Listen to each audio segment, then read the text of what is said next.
Welcome back to the fire drill. I'm super tired. I'm going to try to keep this energized. First of all, we talk LIV. We all give grades of LIV. And before you say we're going to get, we're anti-LIV or not, it's not true. So listen to our grades of the first full year of LIV. We talk about what is now will always be referred to as the Butterball Bermuda. Somebody on Twitter called it the Butterball instead of the Butterfield. So we're calling it the Butterball. And all the stories that come with that. We talk about Bandon Dunes and our trip there, and we rank all the courses. We talk about my swearing. We talk about, it's insane. It's always a fire drill. It's crazy. We were super tired, but we got it done. Before we get into the actual podcast, we want to thank a couple of our sponsors. Dormy Workshop. This is when Alan Shipnuck usually says artisanal. I don't even know what that is. They make club covers and putter covers. I don't know what artisanal means, but supposedly they're artisanal. So Dormy Workshop is a great supporter of ours, so check them out. And then ParPoints, the app. It's a great way, a new way of scoring. It's an awesome app. Use it. Go make par. Huge supporter of us. They sent us some bottles of wine while we were at Bandon Dunes. I'm not a wine drinker. I'm a Jack and Coke drinker, but I did drink their wine. So it was amazing wine. ParPoints, Dormy Workshop, great supporters of the Fire Pit. As you can see above my head, Fire Pit, the Fire Pit Collective. I'm in the office, flew down from Bandon. That's all I got. Jake's laughing at me. And here is us talking about the week in golf. Hello, this is Alan Shipnuck, back for another Fire Drill podcast. I am joined, per usual, by Michael Bamberger and Ryan French. We were doing these every Sunday, but because we were, all three of us were in transit home from Bandon, it's now Monday morning, but our dedication to you, the listener, remains. So, guys, we were having a heck of a time in one of the greatest spots on earth, but what was interesting to me was that Bandon is the mecca for the recreational golfer in America, and you're surrounded by golf conversations at all times, and people are talking about their gear and their putting stroke and their favorite players and whether they're going to go to the Masters next year and whatever. I mean, every conversation is infused with golf. But I did not hear anyone talking about the LIV finale in Miami, even though it was a pretty exciting event. It had an interesting format. You had some heavyweight matchups. Cam Smith taking down Phil Mickelson and in their singles, and you had a taut finish, but it wasn't on the TV in the grill room. It wasn't on the lips of the golfers. I just thought it was an interesting dichotomy.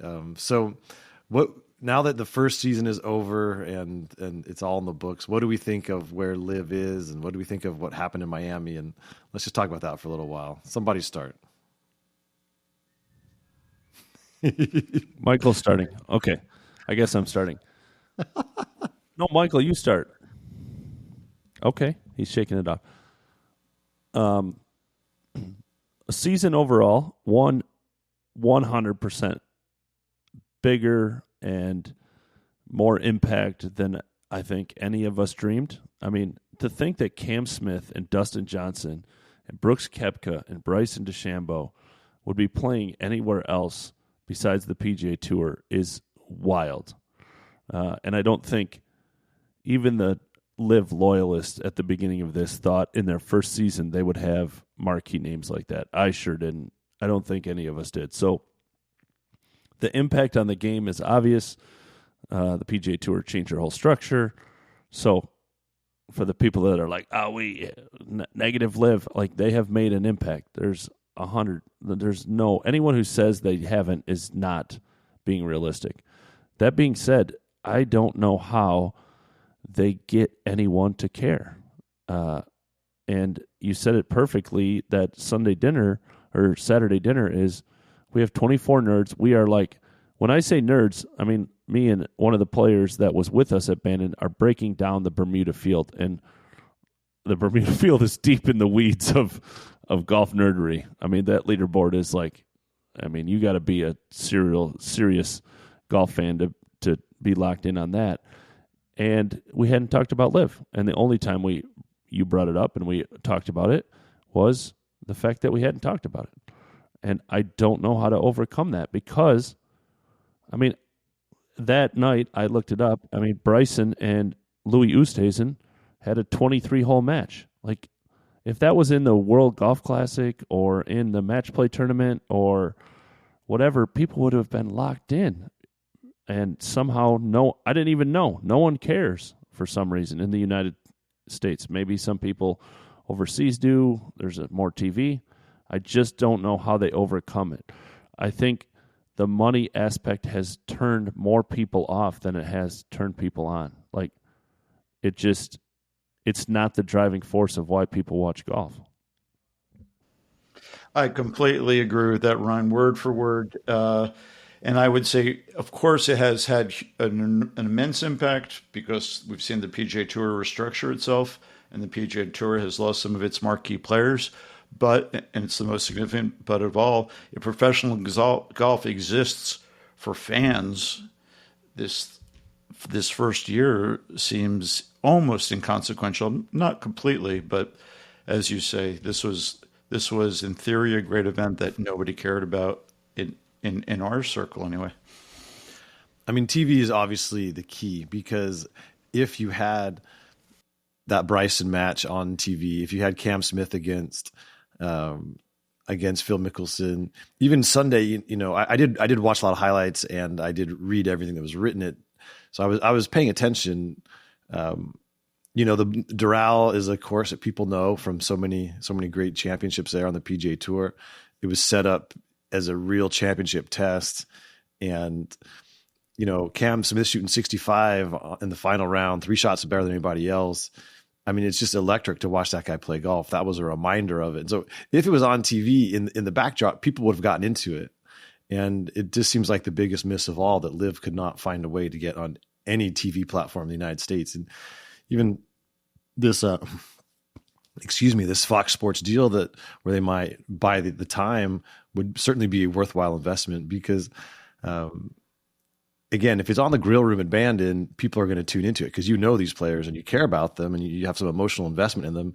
And especially in a match play scenario, I think it would have been a great show. So that to me is the biggest critique of all for LIV is that they never found a way to get themselves on TV throughout this whole season. And obviously launching as a beta test, no one knew what to expect. But as soon as they signed Dustin and a surprisingly good initial offering of players, and they kept adding players, like it's really from their perspective, I think that was the difference maker, was not getting on TV, and that's still a riddle they're gonna have to solve for year 2. But because that's how you will get the casual fan to even pay attention and or know that you exist. So that was really driven home. Because we were having lunch on Sunday waiting for the shuttle, and you have college golf on TV, you have European Tour, you have PGA Tour. Like in the ecosystem of golf, the one thing that's missing is LIV, and that still boggles my mind they couldn't get it done. There may be one significant thing that is missing in addition to a TV deal. Golf, unique among major professional sports, has an element of charm to it. Just like the tennis does when it's at Wimbledon in Paris. The Masters certainly has a charm to it. The British Open for sure does. The weekly tour events, especially the older established ones, do. And it is part of the appeal of the whole thing. And even as the golfers have become more athletic, physically much bigger, there's still been the charm of the little ball, the little niceties to each other. And I know golf, is always derided for being this old-timey thing that's aged out. But maybe that whole thing really is a major part of everything about it. And maybe LIV is so off the mark there that it can't catch on because people don't want golf but louder, or the music, or the shotgun starts, and all the rest. I have no idea, but that would be a guess on my part. Yeah, that's a good word for it. I mean, LIV offers many things, but charm is not one of them. I mean, the product is so in your face, the personalities behind it, whether it's Greg Norman or it's Sergio or Patrick Reed or Pat Perez and his wife, or you can go on down the list. Like, it's just a very aggressive set of personalities. And, I'd say Rory has a certain charm about him, right? Like there's, but Phil Mickelson does not. Like, he's just so brash, and he's such a, he's so polarizing, and for whatever reason, LIV just attracted those personalities. Brooks Koepka, Ian Poulter. Like, you go on down the list. It's a very specific personality type, summed up by one quote I'll read from Pat Perez, who has struggled the entire LIV season. So they asked him about it, and he said, "I get a lot of grief, people saying I never show up, so I did today, so everybody can just shut up."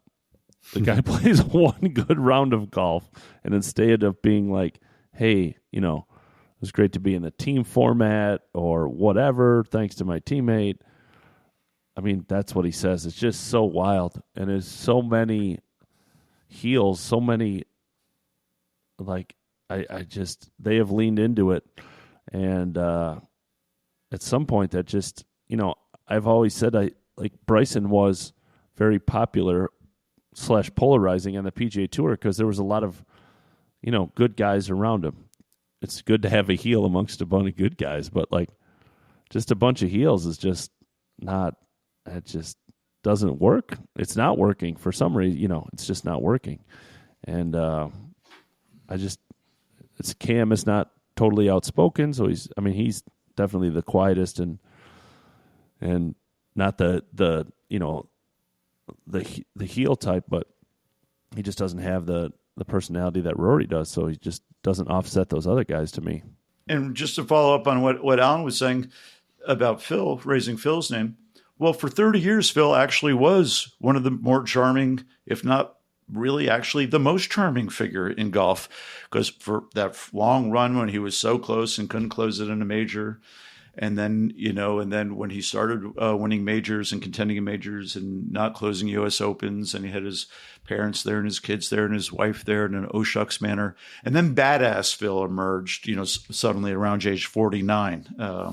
With the leather coats and the whole thing, and it was a whole hair dye. Bill. Yeah, the hair dye and the everything was different, and the aviators, right. And you captured this so well in your book that there's been two Phils, and I was very drawn to old Phil. I have not bought into new Phil. He's selling new Phil so hard it makes you want to run the other way, in my opinion.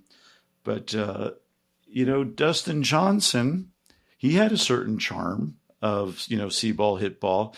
There's lots of different ways. Charm is a broad, really kind of amorphous kind of word. But, you think of VJ, not a charming person, but there was a certain rugged charm to the fact that he would just stand on the range all day and hit balls and try to figure it out for himself, that loner quality. And this LIV Tour is so much us against the world that actually the individualism, which is a huge part of the appeal for me, and I think for many, is so far lost. Interesting. Yeah. Dustin it's funny because I feel like Dustin, among all the guys who went to LIV, he's taken the least amount of shrapnel, partly because people do like him, but mostly because he's just been very real about it. Like, it's great money. It's kind of fun. I want to do something different. He's not talking any trash to the tour. He resigned his membership. He didn't sign on to any lawsuits, and he's just kind of like, hey man, I'm just having fun, making birdies, making millions. What's a big deal? And people have accepted that from him because he has not been in your face about it, and he just kind of goes with the flow as always. So, hey, speaking of people, is Charles Howell even on LIV? The man is disappeared. Truly disappeared. We're talking about, I think he's like 15th or something ridiculous in the all-time PGA Tour winnings. Like, this man was an ATM. I'm not sure he's alive. Is Charles Howell? Did Charles Howell play in any actual LIV events? Charlie, you've got my number. Give us a call. We want to know. Yeah. Hashtag where's Chucky 3 Sticks? Where the hell is, like that's a relatively big name, right? I mean, Charles Howell is like a known name in golf. I haven't heard a damn. I swear, I'm not sure he played in a LIV event. Well, I have proof of life. I saw him a few times, but yeah. You did? Okay. It is funny because he, I think early on when he signed, I said something on one of our podcasts about it's hard to be mad at Charles Howell. No one can really be that mad at Charles Howell. He just is. Right. And it was a very benign kind of throwaway line. When he sent me an Instagram saying, "Thank you so much for the support," and like that's how under siege these guys are. That if you if you say anything nice about them, they're like anything even just sort of neutral. They're like so grateful. I thought that was really that was charming by Charles Howell. But yeah, Charles Howell and Cam Tringali are two wild signings. I mean, I would put Henrik. Charles, I get, but Cam Tringali is a wild signing. Go ahead, Michael. I'm sorry. No, just Henrik, I would say, is a loss for the tour, and lost for the Ryder Cup. He would have been a great Ryder Cup captain, and he would have been fun. He is a lot of fun. Would have been so fun. And I'm a big fan of Luke Donald too, but he doesn't have the personality of Henrik in the presence. It's just. I thought you had to be European to be the European Cup captain. Well, I mean, all these guys. Luke's from Chicago. Yeah, all these guys are pretty Americanized at this point. But that's what I'm saying about the heel part of it. Like we love Sergio. We love to hate Sergio and Ian because they were amongst a bunch of nice European guys, and now they're just like a couple of assholes amongst a bunch of assholes. So it's like, yeah, it's like doesn't work. I will say, I mean, echoing the earlier comments, that I think on the whole, if you had to grade LIV's debut, I still think it's got to be a B+ or something in that range, where they had so many victories in as far as launching themselves and getting players, and just the amount of buzz and discussion they've created. It far outstrips its actual impact in the sports world. But when sometimes I get asked to speak at things or the book events, and there's always a Q&A at the end. So many questions are about LIV Golf. And when I put up the Ask Alan every week, so many questions are about LIV Golf. So people are tuned into it, but what they're tuned into is the controversy and the noise and the macro developments and the sports washing and as a business story and as a Shakespearean, exercise in all these big themes. What they're not tuned into is the actual competition. So, I mean, they've created an insane amount of buzz this year, and credit to LIV. That's what they need to do: get the name out there, make a mark in the larger sports world, and they've done a spectacular job at that. But you can't survive forever on that. At some point, the competition has to become compelling, and people have to be invested in the players, the teams, and what's actually happening between the ropes. So for year one, I think mission accomplished, and they probably have to be delighted about where they are. But there are some very serious questions going forward if it's viable as a sporting entity and not just as a conversation piece. Yeah, I mean, I put up a tweet yesterday about Pat Perez and his earnings. I mean, it is insane. He played in 8 LIV events, basically broke par a couple times, and made over $8 million. And obviously there's some debate about whether the upfront money counts against that or doesn't or whatever. At minimum, he made $8 million. If he has any upfront money, let's say it's $5 million just for conversation piece. He played 8 events and made $13 million. In his 20-year PGA Tour career, he made $28 million. If I'm Pat Perez, I understand. There's no, but to your point, Alan, is like I put that tweet up, and it is instantaneous interaction. And it's relatively split down the middle. And I wish I could have a poll underneath of it of did any of you that are saying good for Pat? Which I agree, good for Pat for going to make $10 million playing terrible golf. Did they actually watch it? And that's the conversation that, we continue to have is, yes, guys are making a lot of money. Yes, we understand why people are living. Yes, they have made a serious impact on the game of golf. Does anyone care? Outside of players leaving, does anyone care? And to Alan's A+, I would echo that. I would give the exact same grade because, when you think about where LIV Golf was at the time of MoFo, what was that, February, Alan? Yeah. Okay. Yeah. So then Nicholas did a forum at the Honda tournament, and Jimmy Roberts was the moderator. He said, well, Phil's done this, and then Big Jack said, well, it looks like he'll be going alone. And the house kind of applauded or laughed. And the idea was it was over. That's what people thought. And of course, it's anything but over. They got some of the biggest names in golf. They're playing big courses. They've got a capable telecast, even though it's on YouTube. And I don't see how you could give it anything other than an A+ in terms of getting it up and running, given where they were. And let's not forget about the pandemic that slowed them down for 2 years. So this whole thing shows the application, the intelligent application of money, just like Augusta National does every year. Every year you go back to Augusta National, they've done some new thing. And whether you like it or don't like it, it's always done well. And that's, the intelligent application of money to a problem. And that's not as easy as it sounds. So I agree. I would actually give it an A+. But the piece that we're speaking of, can you get people to care? You can't buy that. You really cannot buy that. Yeah. And LIV, they have some very, very smart people behind the scenes. They're unheard of for the sports fan. They don't speak publicly, but they are very sharp. Some of them, Michael. I've talked to some of them, and so money plus brain power is powerful. Now, obviously, Greg Norman's made some gaffes and whatever, but the people behind the scenes are pretty clever, and I think that's part of how they've gotten this far. Norman's been very effective. Norman has made the case of, he says short, simple things that may or may not be true, but they're landing.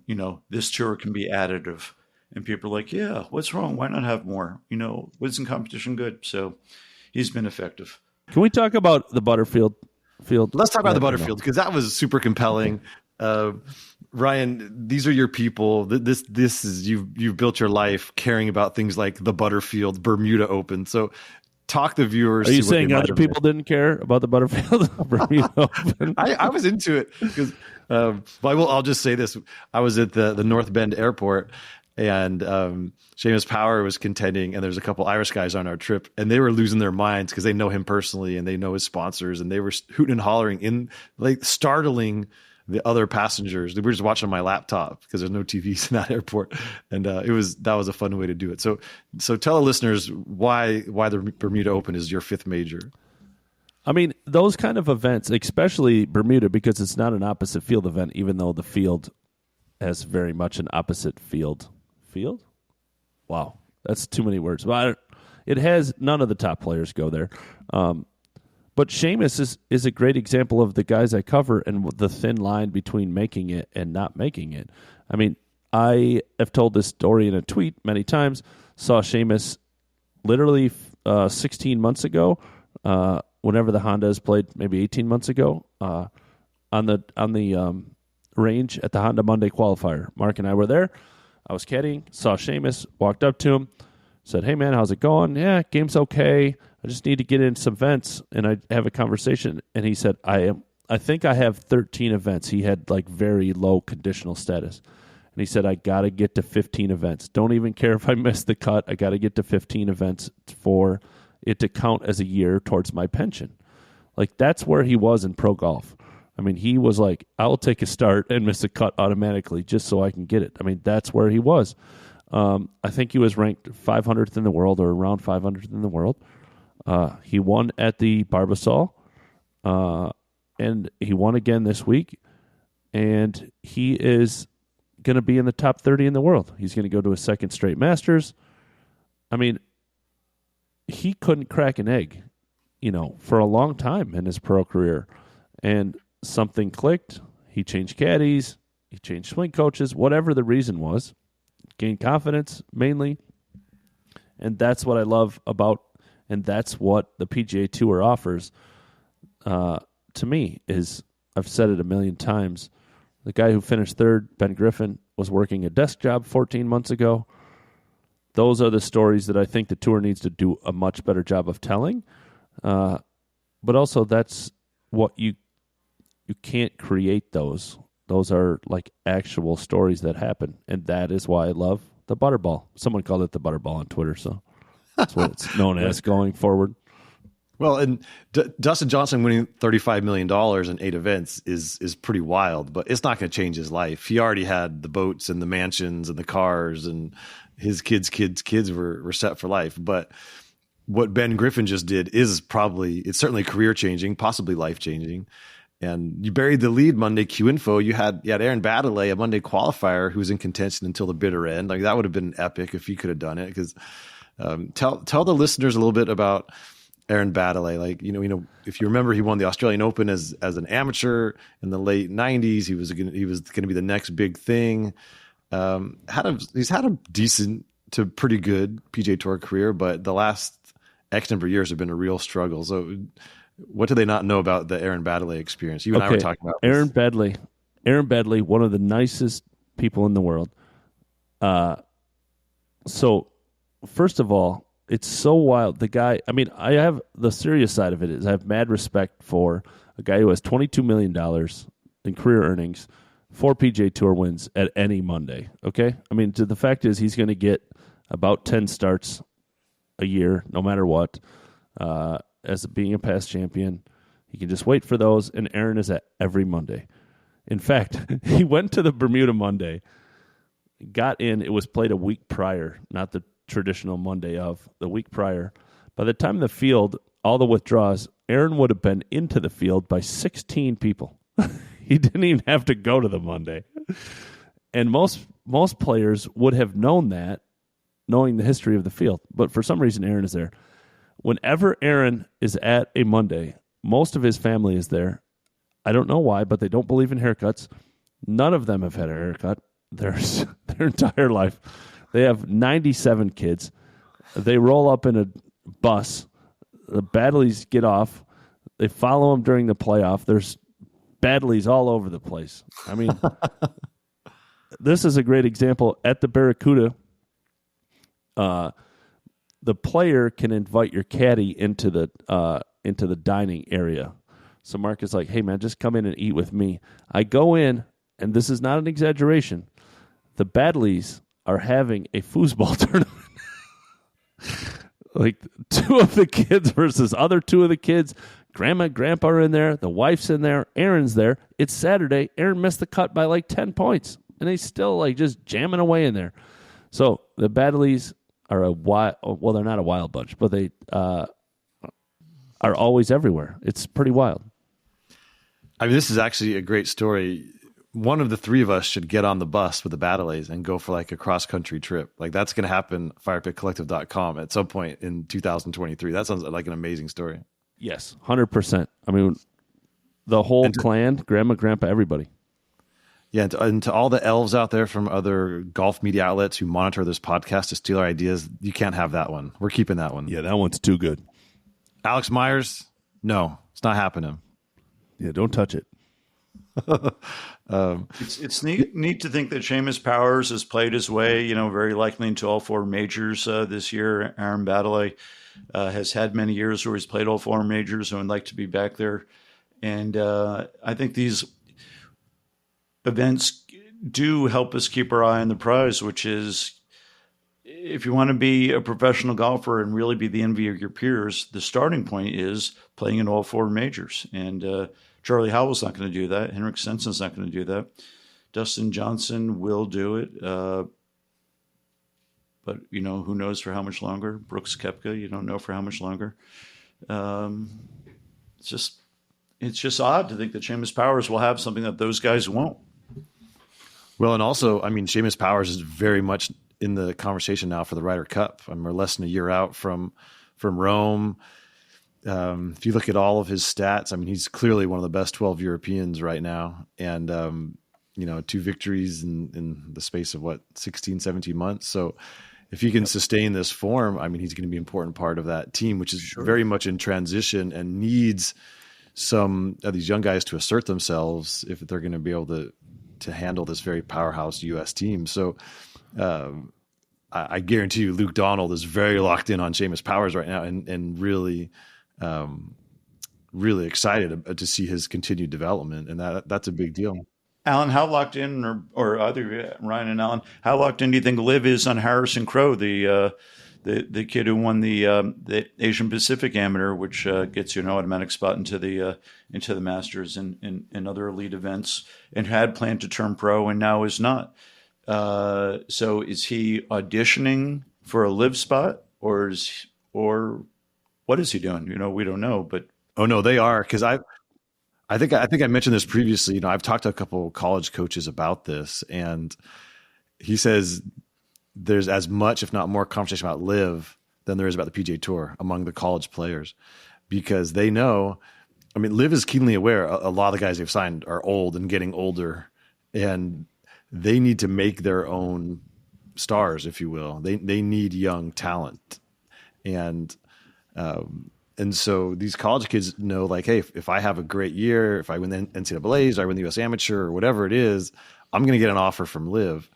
And as Ryan has documented so many times, just because you're a great college player means nothing on the long, arduous tour or a trek to the PGA Tour.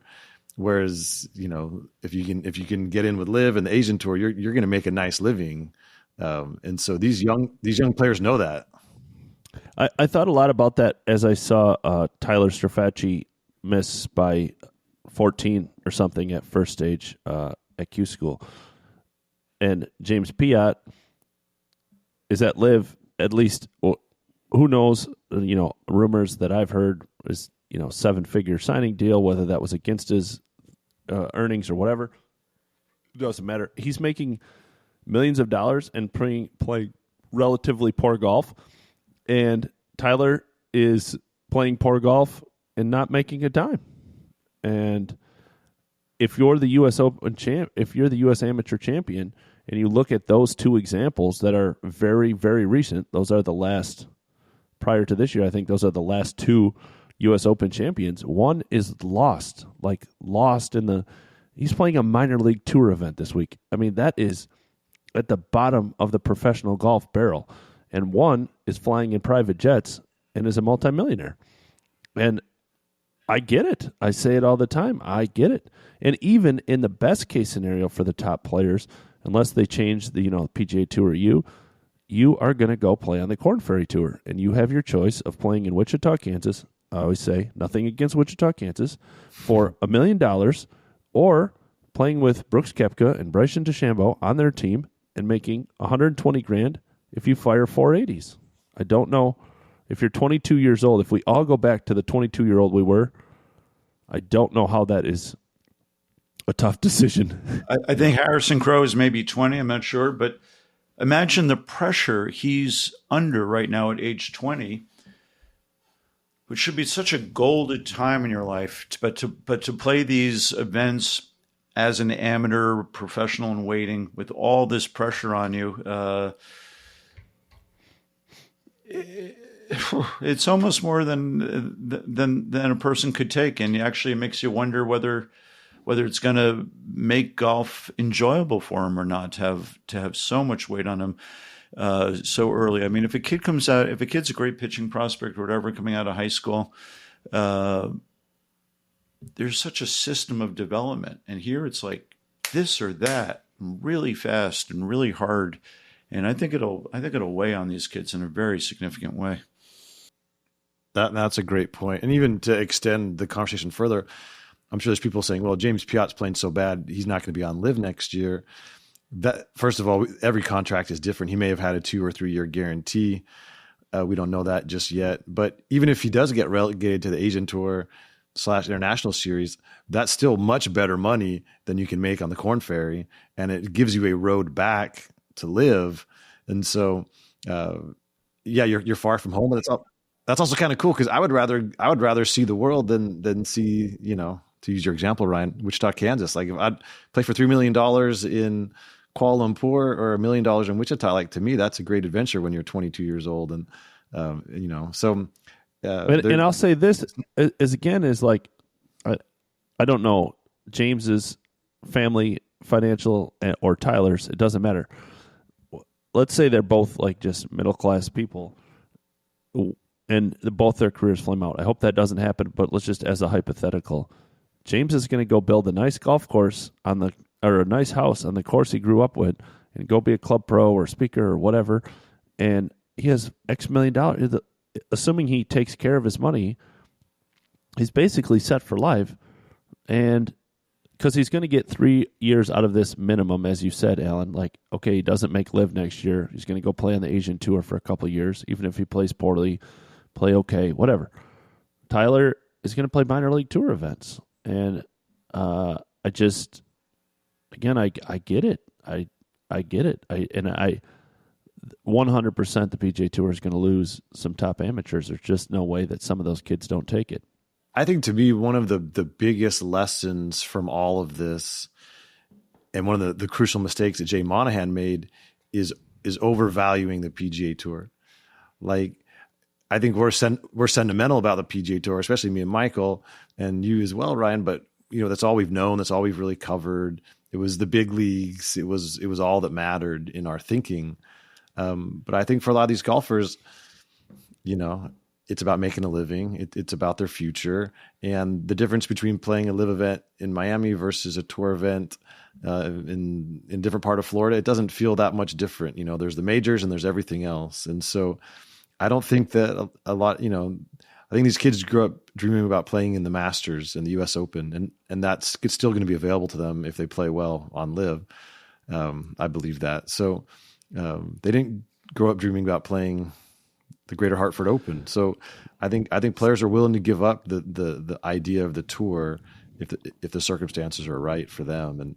And whereas that might have been unthinkable before, because we have the NFL versus the USFL analogy and some of these other ones where the other leagues never caught on and they disappeared, and there was clearly always just the big time. But the 5 most important events in golf for the majors and the Ryder Cup are not controlled by the PGA Tour. And so if the LIV players can still have access to those in some manner, at least even the thought they might, I think the tour becomes much less attractive. So to some, now you're going to have your loyalists for sure, but I think that's been one of the lessons of this year, is that maybe we were kind of overrating the value of the PGA Tour to some of the players. Alan, what would you like me to say to people when they ask me of you, is Alan pro or anti-LIV? The answer is yes. That's the answer. I'm trying to both sides this whole thing to death, right? Like, because people have kind of staked out these hardened positions, and I go back and forth. I'm critical of LIV, and I'm also supportive of LIV. I see, I see what they've achieved, and I see the potential for the future, and I think it's quite interesting potentially if they can make the right moves.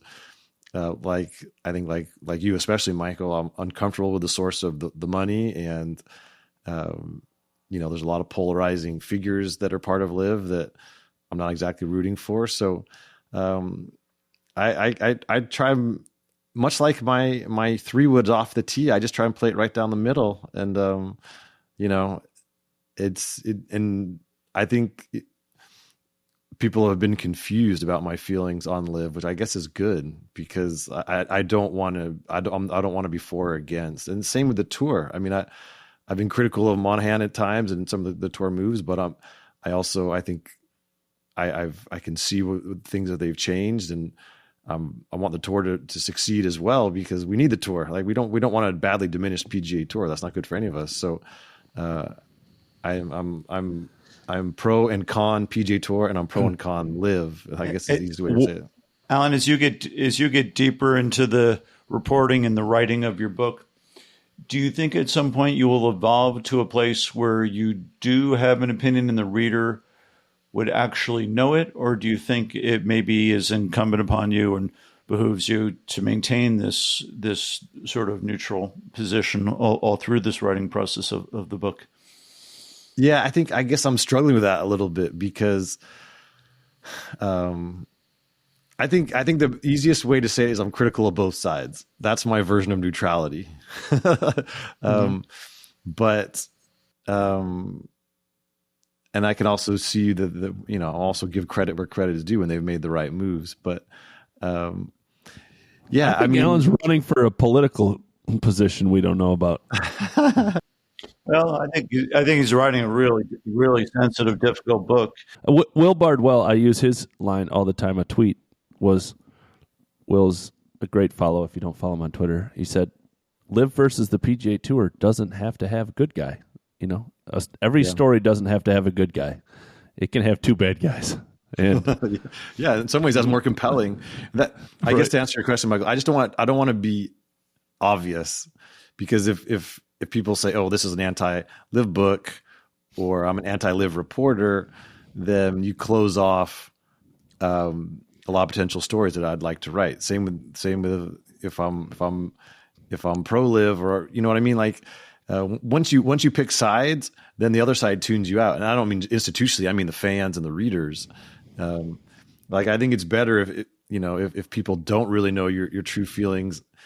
But it'll probably come out in the book, because at that point, I'll be a little deeper into the process, and I can let it go, if you will. But part of the problem is I don't really know how I feel just yet. Because I'm trying to, I've talked to a lot of the LIV folks and I see their point. I've talked to a lot of the tour folks, I see their point. So, I think being flexible in your opinion is a good thing in our jobs.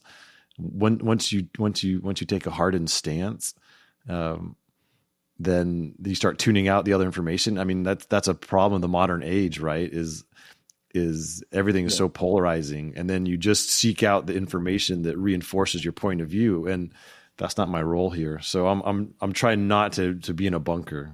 Yeah. That is very well said. Quick technical question for you, Alan. Very, very well said. Do you think that 16 events and 60 players is where this thing is headed for year 2? And then beyond year 2, do you think both those numbers could go up as well?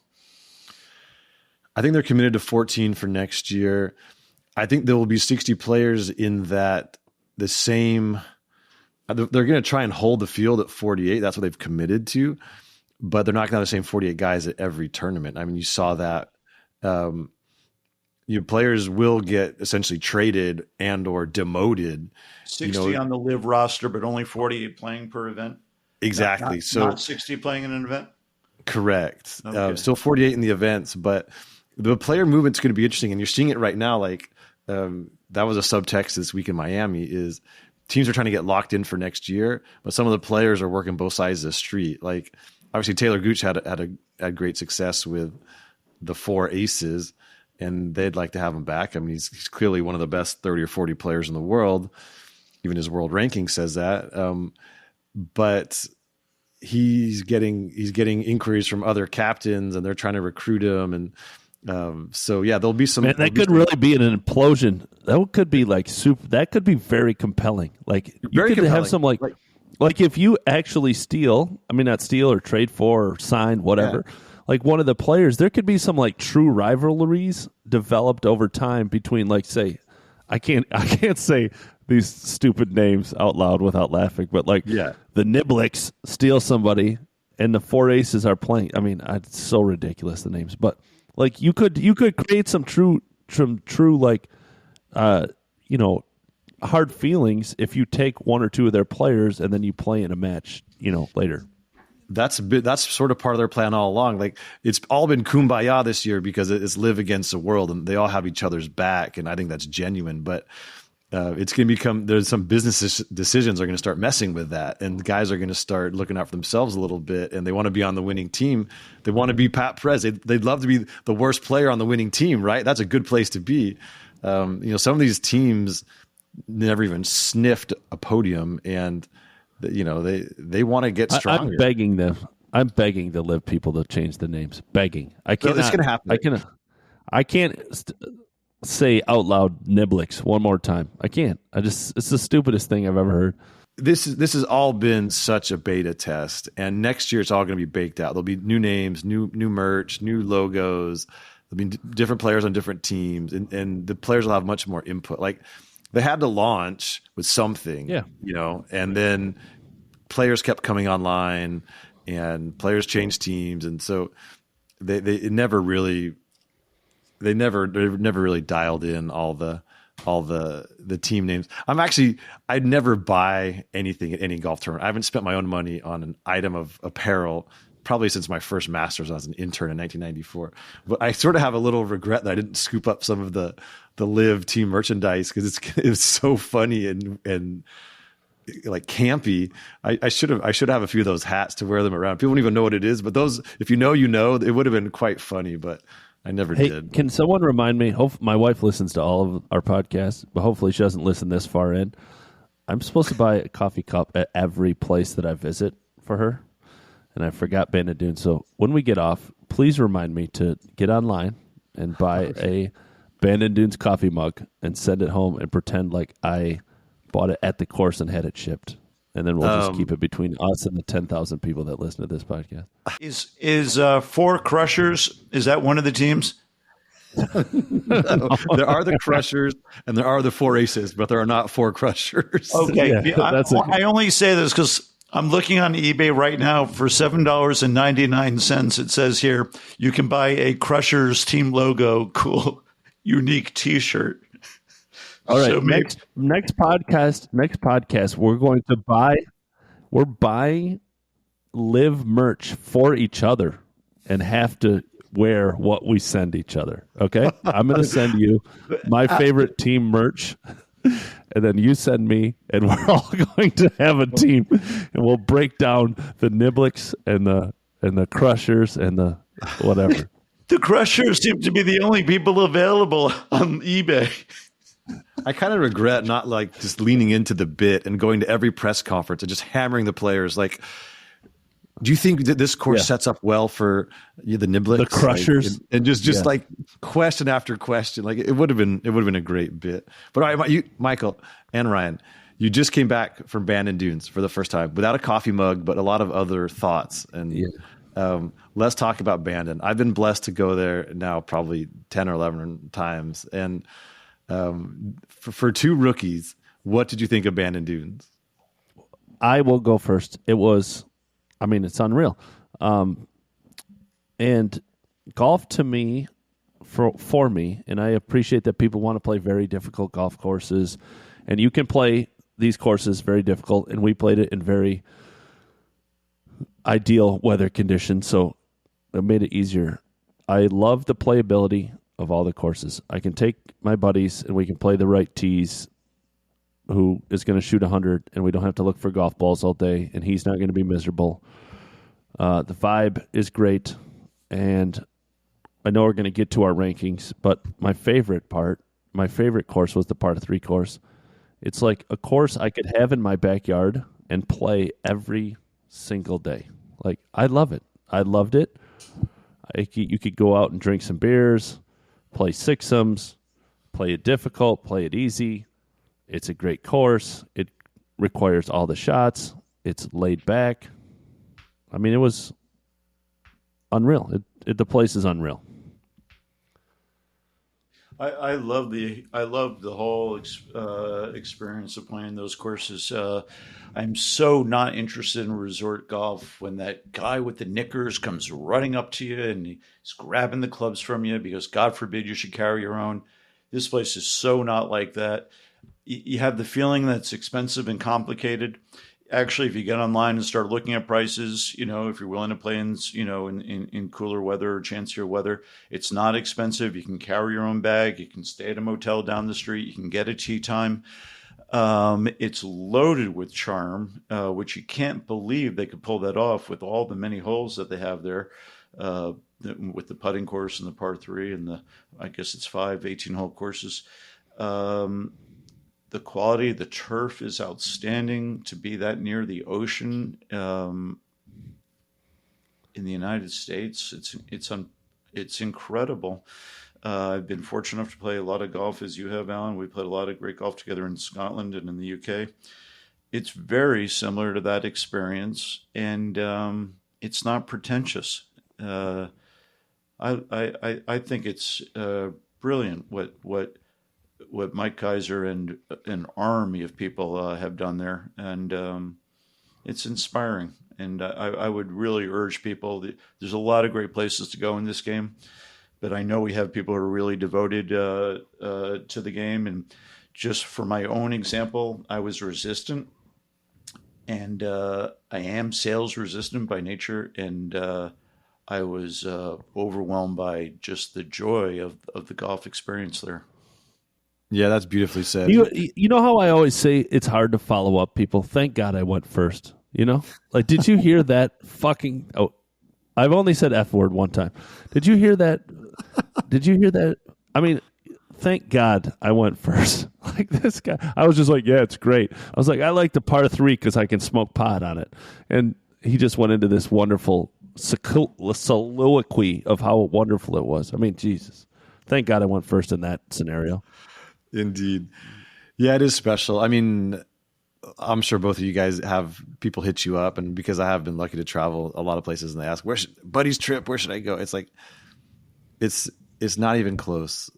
Obviously, I live in the Pebble Beach area, and these courses are very dear to me, but it's a completely different experience. And if you don't have access to the private clubs here, you have Pebble Beach golf links, and you have Spyglass Hill, and then there's a pretty steep fall off for your third course.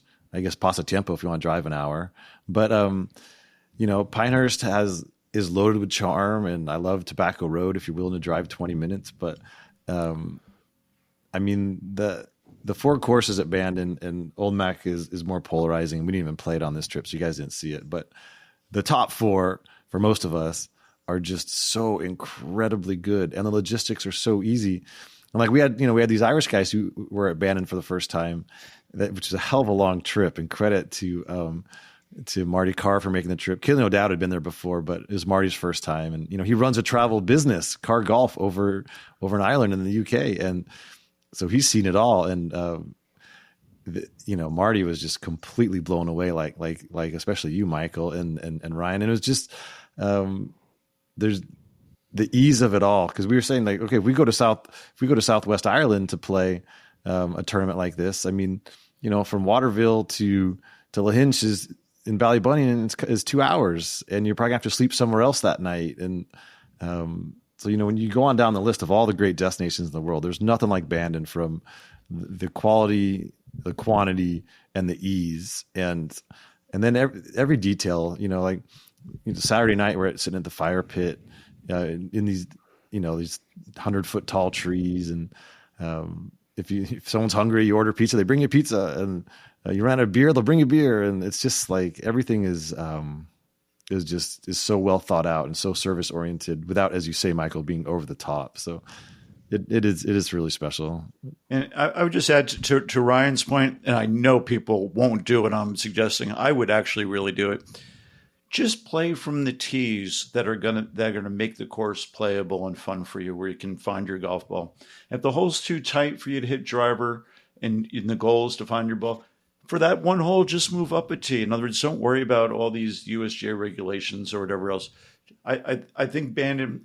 The one other time I went, I found the Doe course too difficult. I didn't think it was poor weather, and the rest. This year we played it very short.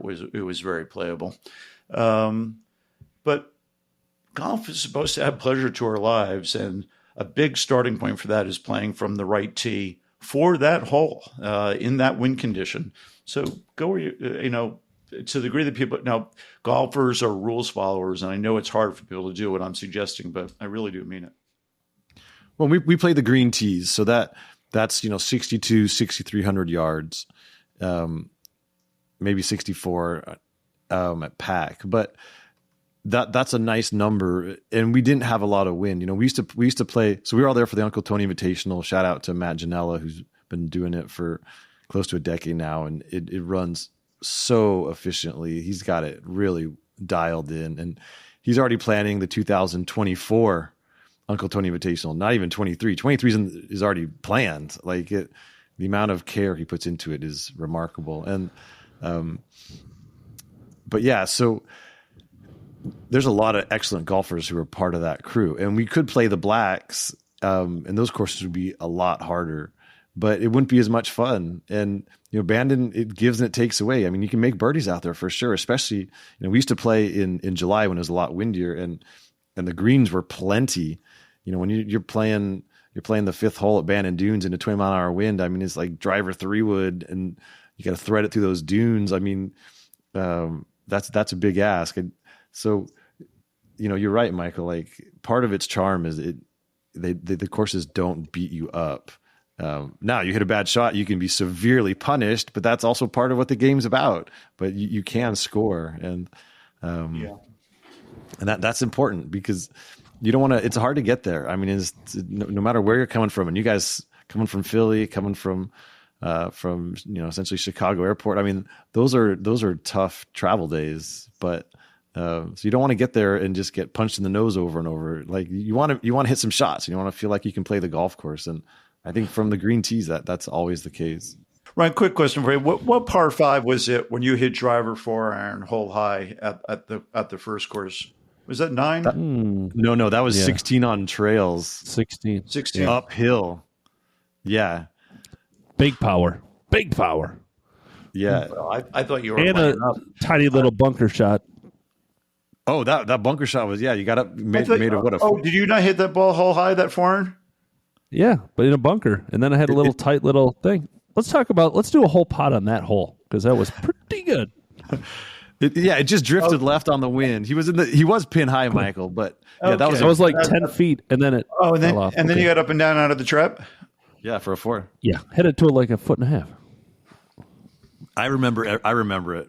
Ryan, even if Michael doesn't. Thank you. Jesus. Yeah, so we played together the first day at Trails, and Ryan and his partner Killian O'Dowd, who's this just absolute character from Dublin, just wonderfully insane. Very successful as a maker of medical devices, but you put him on the golf course, and he's a little terrier, and he's just full of life and energy, and really fun to play with. And a very, very I'd like to publicly apologize for the letdown on the final day. I played some of the best golf I've played in my adult life the first 3 days, and probably one of the worst rounds of my adult life, the last round. On the last hole, I had 260 out and a par 5 with a shot. All I had to do was make a regular par and a par 5, and we are in the playoff. And I fanned a 3-wood so far right that my caddy, who was very, very good, was like, "There's no trouble on this hole." I found trouble. so yeah, that's how bad my 3-wood was on the last. Yeah, that's the 18th at Bandon Dunes, and you just got to play down the left side, Ryan. You'll know that better next time. But what hole were those other guys on when we were coming up 18 and they were yelling at each other, like the group on the green and the group they on were the tee? They were at the preserve. Yeah, that was a funny moment. So we were playing 18. Michael was my partner, and as those who've been to Bandon know, what separates you from the preserve is about 150-yard wide gulf, of gorse essentially. And there was clearly a big buddies trip playing the preserve, and I think there were 6 or 8 sims in each group as we played, and they were on consecutive holes, and they started shouting at each other, and the guys, "Play it all the way back," and they were so heated because I guess one of the groups wasn't playing the correct tees, but they were going back and forth and back and forth, and it was like there was no like levity in their voices. They were serious, but it was so loud it was disturbing us. So finally, I shouted across the divide. I was like, "Guys, have fun!" And one of the dudes said, "Thank you." It was like they just needed to hear it. Like, it just snapped them back into like that was the loudest arguing on a golf course I've ever seen, including some really urban munis where guys will go at it. That was amazing. But later in the round, I couldn't hear exactly what they were saying, but you could tell that they were heated. You guys were close enough that you could hear words. But later in the round, they were like yelling, drunken fun. So whatever you said, Alan, was like it tipped them off. I'm not taking all the credit. They just came to their senses. But it was really fun to watch you and Killian, Ryan, because we played that first day at Trails, and you guys played your butts off. And so, yeah, I mean, you came up one shot short, but it's just fun to be in the mix. And it really was. I've been there. I said this. Go ahead. I said this to Mark. It was like, I never thought, like, it was fun to feel disappointed, if that makes sense. Like, I didn't think I cared, and I was genuinely pissed off for a minute, and like, and it's like meaningless obviously it's meaningless, but like it felt good to be disappointed, if that made sense. I just want to say this because I talked to Killian about this because I've had a couple times where we had not Michael, another partner. We had a chance to win the Uncle Tony, and we do welcome the UTI jokes because those are the initials. And we lost in a playoff. We finished one shot out of a playoff another time, and like the nerves you feel on those closing holes, the adrenaline, it's almost impossible to replicate that in adult life. I mean, it's how I used to feel like playing high school basketball, but that incredible intensity and wanting it so much and having to control all the flood of different substances are released by your body, the serotonin, the testosterone, the adrenaline, and having to execute shots and not wanting to let your partner down. And I mean, yes, beyond our little group, nobody really cares, but the rest of us care so deeply. And that's what's so great about golf is you can actually have that feeling. Like, I mean, I can play pickup basketball at the YMCA and you're not going to have that adrenaline. And maybe if you're a stockbroker and you're betting your mortgage on something, you'll have that. Or if you're a degenerate gambler who's got $100,000 in the Super Bowl, maybe. But it's really hard to buy that feeling as an adult out of organized sports, and that's one of the things that makes golf so great. Is you can get so lost in it that it means the world to you and it's really one of the pleasures of that tournament and any tournament you play with your friends. All right. Can we do you want to do just a top and a bottom? No. You got to rank them all. Yeah. So just to reiterate, for the purpose of this, you guys didn't get to see Old McDonald. So do your top 5. Just do your top 4. We know you both love the Preserve, the par 3 course. Like, the Preserve, that's a given. Everyone loves the Preserve, but it's slightly different. So we're going to say the Preserve is one of the greatest experiences in golf. But just give us 1 through 4 on the others. Could I just offer one thing? The way I'm looking at this, and if you guys look at it any way you wish, I'm saying if you had one day to play one course all day, and you could only choose one, which would it be? That's the definition I'm using going in. Okay, I'm taking Sheep's Ranch first, the par 3 course second, Bandon Dunes, the original course third, Pacific Dunes fourth, Bandon Trails fifth. It's crazy to call Bandon Trails fifth. That's the Coeur Crenshaw course. It's one of the most beautiful courses in the world, period, and I've had a great fortune to play many, many, many great, beautiful courses, but that's something in my 5. I am going Sheep Ranch first by a long shot. By a long shot, they're all great. I'm just saying, like, clearly for me, number 1 of the long courses. The Preserve is the one I would say is 1 if I had to rank it in there. Bandon Trails, Bandon Dunes, Pacific is last for me. It was wonderful. It's great. There's no complaints about it. It's just my last. And Sheep Ranch, again, because you could play with anyone. You could take Will Kropp out there who shot 64, and you could play the back tees. He could play the back tees. You could play the forward tees. You could have some sort of match. You could take your guy who shoots 100 out there, not be looking for balls all day. There's no bunkers. It still has some difficulty to it, despite being wide open. It's not like a course you can just go out and fire 75, 76 every time. You can make it hard if there's elements. It's hard. I mean, it's all of them that we played were great. That, for me, Sheep Ranch was above as it can be. It was my clear number 1. So Ryan, if you could go for a day, you'd rather play Sheep's Ranch all day long than the par 3 all day long? No. Alan put an asterisk. Oh, we're not counting the par 3? Oh, I count the par 3. That's fine. There's no rules to this. Okay. To me, just as a side note, I will not name names, but on the par 3 course, we were playing eightsomes, and one of the players in the other foursome were playing a 4-person scramble. One of the people in the other foursome offered some performance-enhancing gummies that was anti-performance enhancing, and I've never seen such good players hit terrible shots. Well, it was a scratch golfer who hit 3 dead shanks in a row. I mean, it's one of the challenges. One of the challenges of the UTI is it's gummy management. I mean, you got to really know what you're doing. On the last day, Killian O'Dub, my partner, was like do I have another drink? Do I have less drinks? Do I drink less? Do I not drink enough? It's like it's a dicey bell curve. I would say for me, Bandon Dunes is number one. I just think the flow of that golf course is so wonderful. There's not a hole in there I really don't love, even the ones that kick my butt. Number two, I'm going to say trails. I think it's the most wondrous routing on the planet. It just, you start in the dunes, then you're in the meadows, then you're in the forest, and then you're on this giant sand hill, and then you're back in the forest, and then you're in the dunes. I don't like the first hole. I don't really like the 14th hole, but I think the whole experience is pretty magical. Then I would do sheep, and then I would do pack, which is amazing because Pacific Dunes is in a lot of the top 20 or 30s and in the top 100 rankings. I mean, it is a phenomenal golf course, and there's so many great holes, but it just doesn't move me the same way. And I feel like for those who have been lucky enough to play it and they know, like, the 13th hole is incredible. That's you're playing along the ocean, and there's that giant dune on your right. Once you make a right turn, you leave that hole. I think the finish is a little underwhelming, and and in the wind, it's a total bitch. So to the point where it can really beat you up more than the others.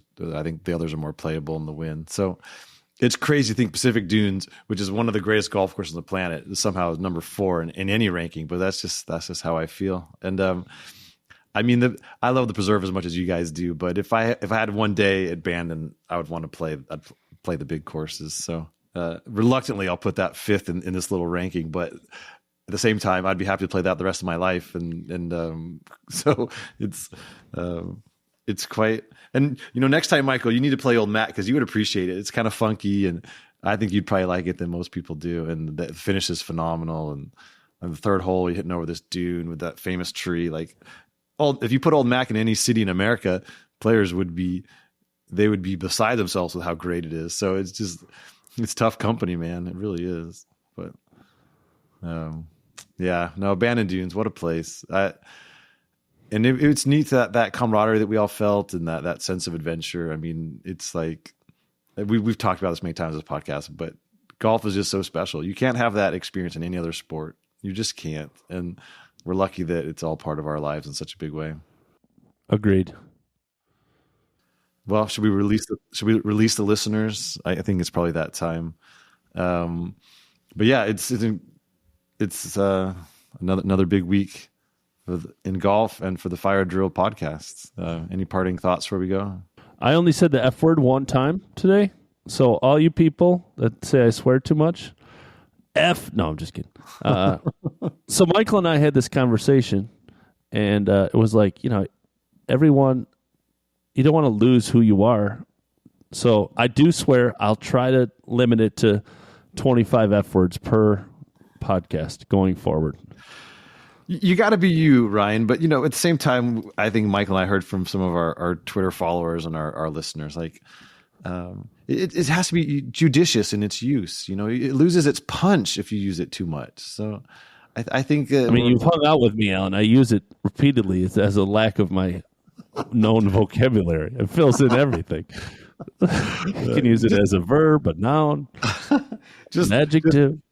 Just be yourself, Ryan. That's all we want. That shit. No, I'm just kidding. Just kidding. On that note, we're going to close this Fire Drill podcast. Thank you for listening. We appreciate you out there in wherever you may be, and we will be back at it on Sunday nights, per usual, again next week, but special circumstances this time. So I'm Alan Shipnuck. That was Ryan French and Michael Bamberger. Until we do this again, thanks for listening.